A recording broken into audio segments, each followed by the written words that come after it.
Ladies, we are here tonight. What the hell's happening? We are here tonight, ladies and gentlemen. Man, we got a lot of things going on right now, ladies and gentlemen. Vince McMahon, apparently, he's been gone from the company since July 21st when he went to get his back surgery, which apparently took like 5 hours. And it was a very serious back injury. So he's been recovering. And also before that, on July 17, his apparently his house got raided by the federal government or something like that. We're gonna have to look it up here. I usually don't like to pull up the articles. I just like to pull but I believe his they're saying that like a raid. They're saying it could be part of the investigation from last year with the sex allegations that he had sex with a woman in the company, and then he paid them not like hush money, not to talk about it with the company's money. Apparently, it could be connected to that. WWE concluded the investigation in November, but apparently the government is still investigating. Apparently, the belief is, for at least for now, that this federal law enforcement thing in his house could be part of it. It says right here, on July 17, federal law enforcement agents executed a search warrant and served federal grand jury subpoenas on Vince McMahon. No charges have been brought in these investigations. Vince McMahon has been on a medical leave from all his duties since July 21st of this year. Will be for the foreseeable future. He will still remain executive chairman of the company while this time. So yeah, they don't know what's people believe like it's about the whole thing from last year with the sex allegations and using the company's money to pay them to hush. They believe it's connected. Hopefully, it's kind of connected, and it's connected to that, and it's not something new. But so apparently, for what this is being said, Triple H and Nick Khan are, at least for a few weeks, or I don't know how long, back in control of the company. And they've been back in control of the company since the 21st of July, which that's about what, 10 days? So I mean, now I would assume that Vince is going to have something to say about that SummerSlam card. I would assume, right? Just because he can't be in the office doing his day-to-day duties doesn't mean he can't get a call from Triple H and be like, yeah, I want Roman Reigns to go over.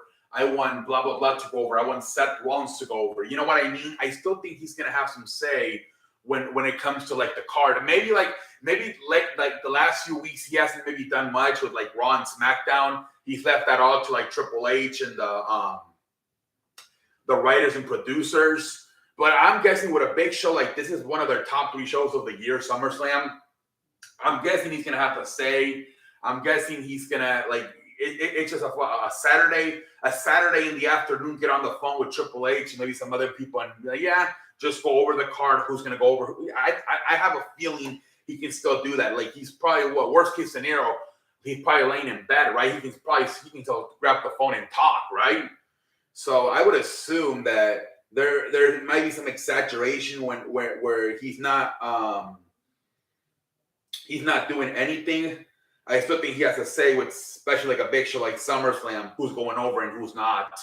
But yeah, there's that with Vince McMahon, man. Apparently dealing with back surgery and also on July 17 dealing with a freaking a raid, man, from the federal law enforcement, a search warrant. And let's now the company's doing pretty damn good, man. They broke the record for most sponsors already, and it's only August.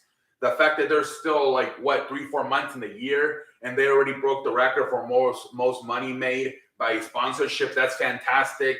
They're saying that the freaking the crowd, the audience is nearly like 50% from last year. Like people going to the shows.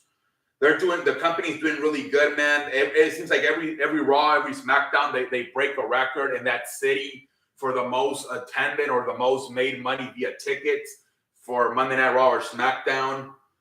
The company's doing pretty damn good, man. Actually,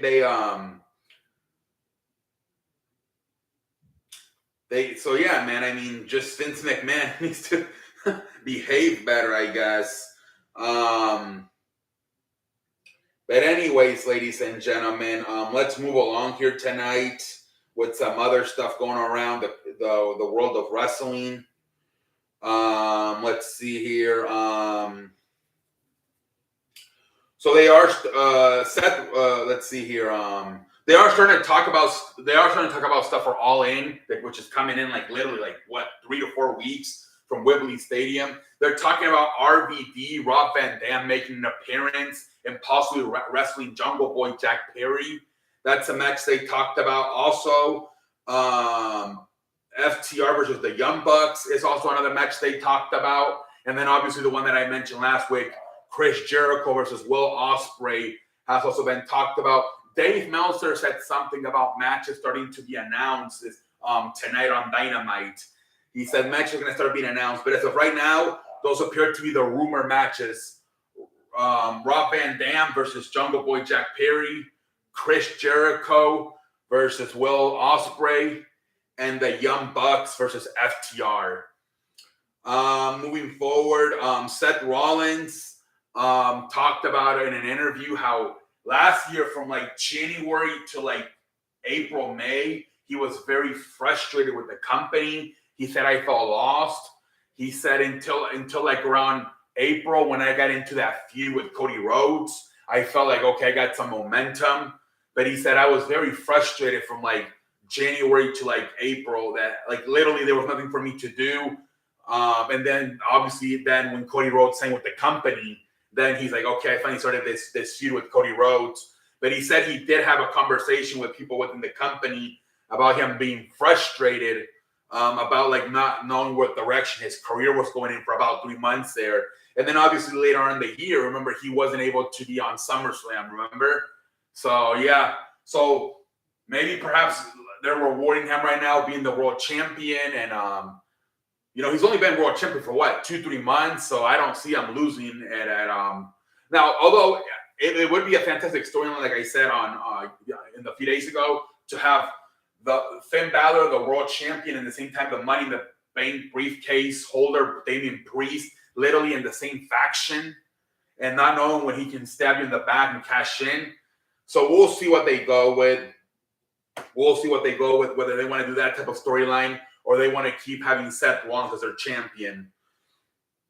WrestleMania, it was reported that it made $250 million for the city of Los Angeles. So great news right there. Like I said, WWE continues to break records, selling out everywhere, making a bunch of money. So all that money was made for the city of Los Angeles on WrestleMania week. And also, let's see here. Randy Orton, the belief that as of right now, Creative has said there is no plans for him to come back anytime soon, SummerSlam or anywhere else. The back injury is pretty unique. It's more on the lower back. So I think it messes more with like your ability to be able to walk or stuff like that. So a lot of people are suggesting that Randy Orton might need to retire, but apparently he does not want to retire. He wants to come back, but there is no time frame for that comeback. Apparently he's been out for over a year now, and as of right now, there's still no timetable for a day to come back for Randy Orton. Oh man. LA Knight, speaking of WWE merchandise, he was first in merchandise for the month of July. He sold the most merchandise, LA Knight. So great news for LA Knight, man. He's hotter than McDonald's French fries right now, LA Knight, man. Number 1 in merchandise sales for the month of July. Freaking congratulations, man.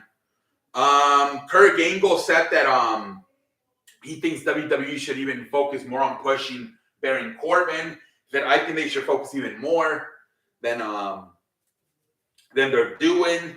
The thing about Baron Corbin, I will say, is every gimmick he gets, he makes the most of it, right? Every one he makes, whether it's King Corbin, Constable Corbin, Lone Wolf Corbin, Happy Corbin, Bun-Ass Corbin, he makes the most of it, man. Happy Corbin. Grayson Waller said, I need to win the United States champion. It's missing something in what that is. It's me. A lot of people have said that WWE might give up on Austin Theory and have like Grayson Waller like become their new like young blue chip prospect. They think that Grayson Waller has a little bit like more personality than Austin Theory, and I can see that. I like what I'm seeing from Grayson Waller. It's funny because a lot of people were like last year, like were comparing like Dominic Mysterio to Austin Theory, and everybody was saying Austin Theory was much better and he's got more personality. And now it's the other way around, where like they're both champions. It's the craziest thing, you know. Beside all that, Austin Theory is still United States champion. Obviously now Dominic Mysterio being the North American champion. But now everybody has completely gone the Dominic side. It's so crazy how it happens, man. And now Grayson Waller is coming. And then another guy I look at that can also do something with that title is Logan Paul. I can see Logan Paul becoming either Intercontinental or United States champion here in the future, man. I can really see that too. Matt Riddle said that Dave Meltzer says they're probably not going to push him that much because of his past. I think he's dating a porn star. He's also had some other problems, so they're probably not going to push him that far. That's why they probably had him lose this week to Ludwig Kaiser, because they like him, but they're scared that he's going to get in trouble and potentially mess up a storyline. So that's why they're probably not going to. They're going to give him like a mid-carder, maybe at times throw him into like a tag team match to main event, either Raw or SmackDown, but nothing too big, as they're scared that his behavior can get him in trouble and can like screw up something they're doing, like a storyline. He has to either serve like jail time or like a suspension. So that's why they don't trust them. Tony Khan pretty much fired back at Triple H for saying on Monday on Cody Rhodes' documentary that AEW was a secondary company. He said, we're not a secondary company, especially coming up in a few weeks in Wembley Stadium. As of right now, they're closing in on like, I think they sold like 75,000 tickets. They're getting close to beating WrestleMania this year, I believe, was 81,000. So they're getting close to that record. And Tony Khan said in a lot of places we're number one. I think Tony Khan, obviously, he's just, let's be realistic. WWE's number one, but you know, Tony Khan, obviously, he's got to say this, right? It's his company, and he's right. Look, that show is gonna probably get it. They're probably gonna end up having more fans in that show than WWE had in WrestleMania this year in Los Angeles. They're like what, 5,000, less than 5,000 from breaking it. And then, you know, this week was a very good week. Collision did 700,000. You know, they had a great show this week. So now if they can get both shows to leak it somewhere between 700 to 900,000, both Dynamite and Collision, that would be really good for Tony Khan. Moving forward, the elites have re-signed with the company as well. All four of them. Adam Hangman Page, Kenny Omega, and the Young Bucks have already signed. They've all said that this is probably might be their final contract, and they might retire after this. You know, the Young Bucks were talking about like the schedule being a big part of it. He's like, I want to spend time. I have like 3 kids and my wife. I want to spend time with them. WWE, you're on the road like 3 to 5 times a week. Where in AEW, you're mostly what? You know, two times a week, right? Maybe sometimes you mean 1 time a week, right? Dynamite and then you're done, or Collision and then you're done, right? Darby Allin is the one that's getting booked all over the place. I see Darby Allin on all fucking 3 shows, right? He'll be all over the place, Darby Allin. But everybody else seems to either work on Wednesdays on Dynamite or work on Saturdays on Collision. So yeah, but yeah, the schedule is much easier on AEW than it is on WWE. So all of them, Adam Page, Kenny Omega and the Young Bucks have all re-signed with the company. I'm going to assume it's like a 3 to 5 year deal. That's what I'm going to assume. But anyways, last one, CM Punk is teasing bringing back his old theme. I forgot what it was called, but the one he had when he first arrived, I believe from 2005 to 2011, before he changed it to Cult of Personality. He put like a picture on social media, and I think it had like the lyrics of the song from when he first got to WWE. Well, maybe he'll use it for one night, maybe at Wembley Stadium. We'll see what's up with that. But yeah, I mean, I think that's about it, ladies and gentlemen. Let's see here. This was a very loaded show. Let's see, a lot of news. I think we got past everything.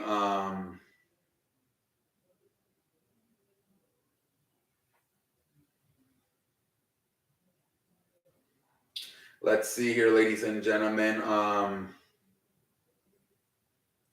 right, I'm going to assume we got past everything.